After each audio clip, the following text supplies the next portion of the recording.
আসসালামু আলাইকুম। আজকে আমরা ইন্নাল্লাহা খবীরুম বিমা ইয়াসনাউন এর তারকিব করব। বাক্যের প্রথমে দেওয়া আছে ইন্না।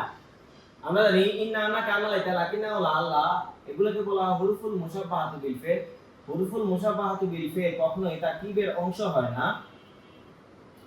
এটার পরবর্তীতে দুইটা অংশ আছে। সেটা প্রথমটাকে বলা হয় ইসমে ইন্না, এর পরবর্তী অংশটাকে বলা হয় খবরে ইন্না।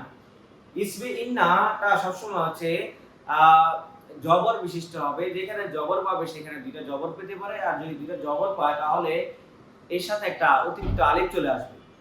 আর খবরে ইন্নাটা পেশ বিশিষ্ট হবে। যেখানে একটা পেশ পেতে পারে সেখানে দুইটা পেশ পেতে পারে, আর যখন দুইটা পেশ পাবে তখন এর পরবর্তীতে আর কোনো আলিফ আসবে না।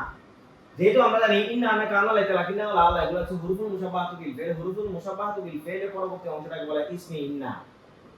এর পরবর্তীতে খবিরুন দেওয়া আছে। আমরা এই খবিরুনটাকে হচ্ছে পরবর্তীতে কাজ করব। আমরা এখানে আছে বাওটা কাফলার মধ্যে যেটা আছে সেটা অংশটা করব।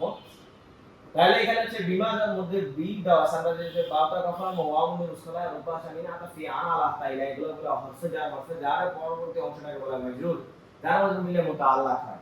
এখন এখানে আমরা পেয়েছি মা। আমরা এখানে মাটা ইসমে মাউসুল। কেন? আমরা জানি আল্লাযী, আল্লাহ জানে, আল্লাহ জাইনা, আল্লাহ জিনা, আল্লাতি, আল্লাহ তানে, আল্লাতি, আল্লাওয়াতি, আল্লাহি এগুলা বলা হয় ইসমে মাউসুল। এছাড়াও দুইটা ইসমে মাউসুল আছে, মান এবং হচ্ছে মা। মান এবং মা যদি বাক্যের মাঝখানে আসে এবং এর পরবর্তীতে ফেলে মাজি অথবা মুজারে যদি আসে তাহলে আমরা এই মাটাকে হচ্ছে মায়ে মাউসুল অর্থাৎ ইসমে মাউসুল ধরবো। তাহলে আমাদের কাছে মাটা হচ্ছে ইসমে মাউসুল।